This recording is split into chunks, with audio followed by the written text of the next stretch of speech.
la verdad Montelongo para tratar. Uy, sí tendrá. Bueno, muy bien, ya lo habíamos adelantado al principio del programa. Él es hijo de uruguayos, nació en Escocia, pero se crió y se formó en Brasil en el 2023. Obtuvo el máximo galardón como productor de una película multipremiada. Estamos hablando Sin Novedad en el Frente. Con todo gusto hoy decidimos tener en Desayunos a Daniel Dreyfus, a quien le damos la bienvenida vía Zoom. Gracias por estar con nosotros. Buen día, Daniel. bienvenido. Buenos días, ¿qué tal? Gracias por tenerme. Por Es un favor. placer estar aquí y feliz año. Igualmente, es un placer para nosotros Igualmente. tenerte. Bueno, y de repente podemos arrancar por el comienzo de esta historia, de esta mezcla cultural en tu vida, en tu sangre y en tu crianza, uruguayo, criado acá, pero un poco allá. ¿Cómo ha sido esa vida y cómo llegás a enamorarte del cine? Bueno, yo en realidad, como dices, nací en Escocia, pero llegué a Brasil con 1 año y medio, así que soy de Brasil. Crecí en Brasil, entre Belo Horizonte y Río de Janeiro. Mi padre es de Montevideo, mi madre de Brasil, así que, bueno, de niño viví en Brasil, crecí en Brasil, pero como mi abuela, la madre de mi padre, vivía en Uruguay, íbamos casi todos los años de vacaciones a Uruguay, así que tengo una nostalgia y tuve una niñez muy linda también en Uruguay, en las vacaciones y en Montevideo, en Piriápolis, o sea, la versión familia de Uruguay, no de turista. Y en el mundo del cine, o sea, ¿te educaste o te empapaste del cine, de la producción en Brasil mismo, que allí también hay muchísima producción, o decidiste emigrar para otro lugar? No, yo en realidad esto es también un regalo de mi madre, que me regaló el amor al cine y me llevaba al cine de niño. Muchas veces, desde que tenía 5 años adelante, yo veía todas las películas y luego tuve el privilegio que tuve una madre que creó en un niño curioso y de los 7, 8 adelante me llevaba películas que ganaban el Oscar y películas extranjeras y las que ganaban las películas europeas y francesas e italianas que sí llegaban a Brasil. Y después, cuando yo tenía ya 13, 14, yo iba solo. Incluso fui muchas veces solo al cine en Uruguay, caminando por 18, cuando habían todavía cines Qué linda época. Claro. Eh, La industria, Daniel, del cine ha cambiado lógicamente en estos últimos años, también a partir del surgimiento de muchas plataformas. ¿Cómo te acercás a Netflix y le intentás vender esta historia que después Netflix la termina comprando? Bueno, es como decía, uno se enamora del cine por los cines de calle que más o menos ya no existen, luego vienen cines en los multiplex y todo eso, y ahora tenemos nuevas tecnologías, y con las Exacto. nuevas tecnologías tenemos los streamers. Es una industria que cambia y se ajusta y aprende también cómo manejar los nuevos medios. Netflix llegó y, claro, transformó bastante la industria. Este proyecto, Sin Novedad en el Frente, específicamente este que hablamos del Oscar, es un proyecto que yo intenté sacar muchos años en Hollywood y me di cuenta que no encontraría una manera de contar esa historia en inglés, hecha por Hollywood, por muchas razones. Y Netflix sí estaba apostando, y otras empresas también estaban apostando en producción local, o sea, en idioma local, que fuera de un país o de una cultura o de un idioma para el mundo, y no al revés.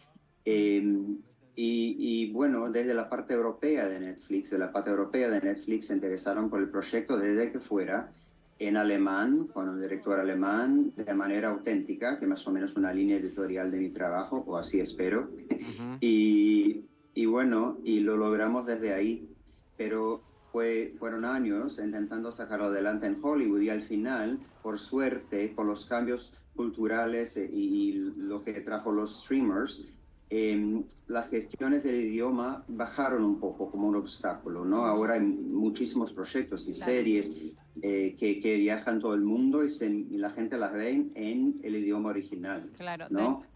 Daniel, ¿por qué es la tercera vez que se logra una adaptación basada en el libro que da nombre a la película? ¿Por qué decidiste contar tu historia? Porque yo creo que era una mirada muy distinta. Bueno, el primer libro, el libro se hizo en finales de los años 20, la película se hizo alrededor de 30. Ninguna de las dos tuvo la perspectiva histórica de saber lo que sucedería en Alemania en los años 30 y después luego la Segunda Guerra. O sea, el libro no podía prever el futuro, aunque los eventos de la guerra sí delinearon básicamente lo que sucedería en Europa en la década de 30 y después en la guerra, de la cual mi familia también participó como víctima porque estuvieron todos en un campo de concentración.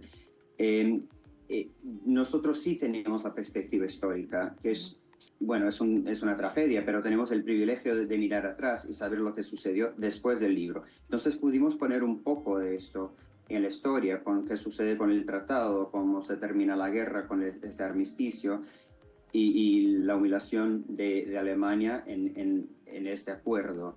También el libro original y la película original son básicamente 4 años de diarios de una guerra, van a casa, vienen de vuelta al frente, y la versión que teníamos, y que era mi mirada quizás, era condensar este tiempo en los últimos días de la guerra, hacer más una cuenta atrás, de manera que para las audiencias 2023, 5 ahora actuales, tuvieran más un elemento de thriller, ¿no? Un elemento de sabemos que viene el armisticio, lo que tienen que hacer es sobrevivir.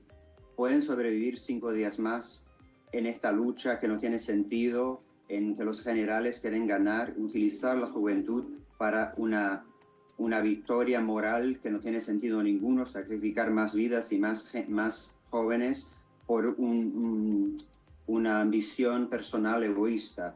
Entonces, empezamos la historia en 1917 y luego saltamos a 18, pero los últimos 5 o 6 días de la guerra.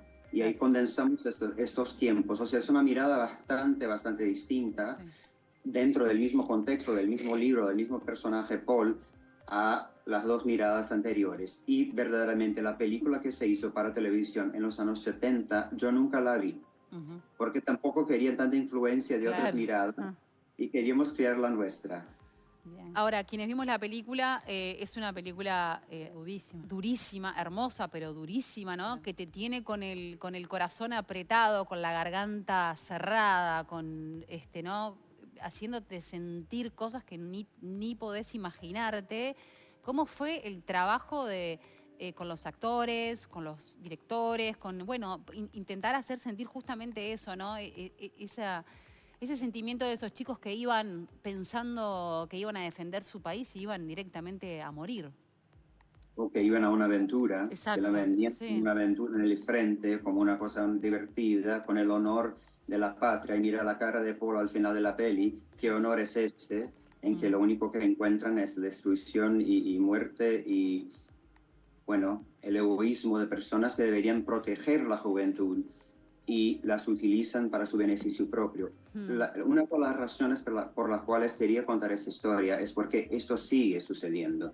No solo si tenemos guerras todavía en Europa, en otras partes del mundo, que no pude creer cuando salió la película que teníamos otra vez un conflicto bélico en Europa, pero por todo el mundo tenemos gente en congresos, en palacios, protegidas por grandes corporaciones que tienen el deber, podrían defender y proteger la juventud. Y no lo hacen por interés propio, no lo hacen por ganancia, no lo hacen por capital, no lo hacen por poder, por control. Y esto siempre fue la razón por la cual quería yo contar esta historia. Que fuera un eco, que fuera un espejo para que nosotros podamos mirar a esta película que hace más de 100 años, y si seguimos de muchas maneras tratando de los mismos temas, tratando de la gente que podría proteger a la juventud, se utiliza la juventud cuando conveniente para sus propósitos personales, ¿no? De cualquier manera, es una película antibélica en que espero que quede claro que la guerra no es la solución. Me preguntan siempre, ¿el enemigo es Alemania? ¿El enemigo es Francia? Y siempre digo, el enemigo era la guerra. Claro. El enemigo es la destrucción de ambos lados. Por eso hay esta escena que a mí me encanta, quizás mi escena predilecta, cuando se cae en el hoyo con el francés y se dan cuenta en este momento que se deshumaniza y luego se humaniza por un momento, Tal cual. que se da cuenta que este otro chico era tal cual él y seguramente vivían a 2 kilómetros, Dos uno de cada jóvenes, lado. dos niños mirándose, terrible. Tal Ahora, Daniel, estamos mirando imágenes también del detrás de cámaras, ¿no? Qué complejidad haber podido rodar esta película, también por las locaciones diferentes que se utilizaron, ¿no? Sí, es siempre, mira, las películas de época son siempre complejas, Claro. especialmente si uno tiene que recrear algo que no está. Obviamente es más sencillo si te vas a una ciudad antigua y tal cual más o menos, quita 2 señales modernos, quita un celular y más o menos tiene el universo. En este sentido, tuvimos que recrear en condiciones duras, de invierno, de frío, pero que van también de encuentro a un poco el clima y la realidad de esta película. Entonces creo que para todo el equipo, Claro, su la humor. autenticidad de sentimientos, de imágenes, de ambiente, la humedad, el frío, cómo se sentían, y además se hizo, como ves, por las mascarillas en los años de COVID, Claro. o sea, de la pandemia. Entonces fue duro.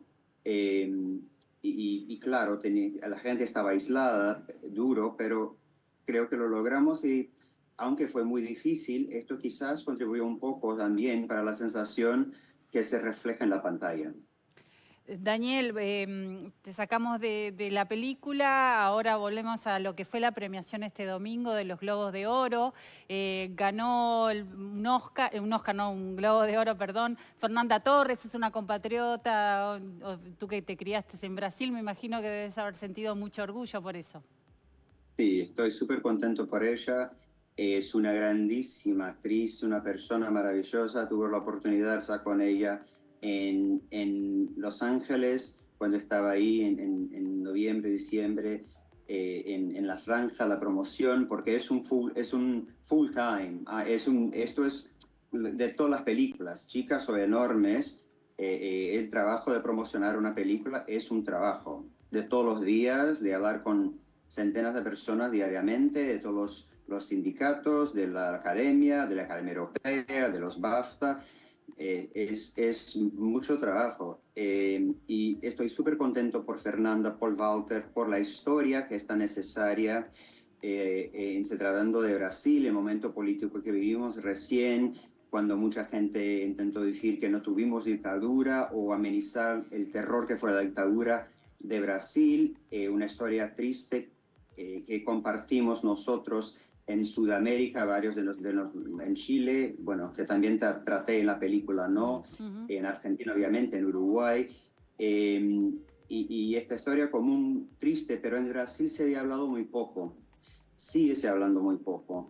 Entonces, por el momento histórico, por la historia de Eunice, de Rubens Paiva, es un trabajo bello y me encanta que llevó a la gente al cine. Claro. Esta película, creo que la película que se más vendido taquilla en Brasil, es un drama, es de época, todo que dicen que no va a funcionar. Nunca los estudios quieren hacer las películas difíciles o duras, de época, dramas. Y cuando se hace bien, es una historia que se conecta con la gente, una historia que no se contó básicamente en este país. Argentina ha tratado mucho más, Chile también.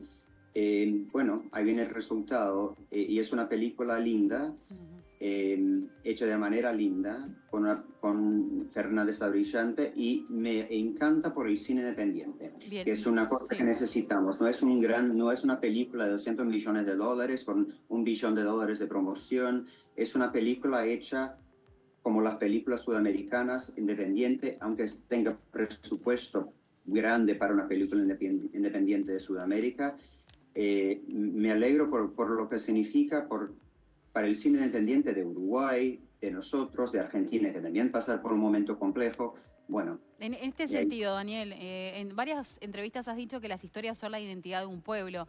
¿Qué importancia tiene, bueno, que se tengan las herramientas necesarias para poder seguir haciendo cine? Yo creo que las historias son la identidad de un pueblo. Las historias sociales, las historias folclóricas, las historias que reflejan la identidad, la cultura, el tono, los colores, los matices de un pueblo. cada país, cada parte de un país incluso, va a tener sus características reflejadas en la pantalla. Si se puede contar una diversidad de historias. Dentro de Brasil hay cuántos Brasiles, dentro de Colombia hay cuántas Colombias, ¿no? Claro, Uruguay es un poco más chico que Brasil. Quizás no, la distancia entre el sur de Uruguay y el norte no es como el sur de Brasil y en la Amazonía, pero igual hay una pluralidad de historias en cualquier país. Y creo que es importante, es fundamental para la sociedad que se cuenten las historias de este pueblo, no solo que se consuman, también que se consuman las historias que vienen de fuera de Hollywood, de fuera de Europa, de fuera de nuestros vecinos en Sudamérica, porque tenemos muchas cosas en común y también cosas que nos apartan y que son diferentes y que podemos por eso aprender y intercambiar. Lo que es lo más lindo del cine es mirar a gente que es tan distinta a uno y al mismo tiempo identificarnos con cuestiones universales que nos permiten decir, no sé dónde queda este sitio, no tengo las condiciones o la realidad de esta persona, pero me identifico en su humanidad, que creo que es lo más lindo que nos puede ofrecer el cine. Sin duda que sí. Muchas gracias. Daniel, muchísimas gracias por este contacto, muchos éxitos. A vosotros, muchas gracias. Gracias. Mucho gusto. Adiós.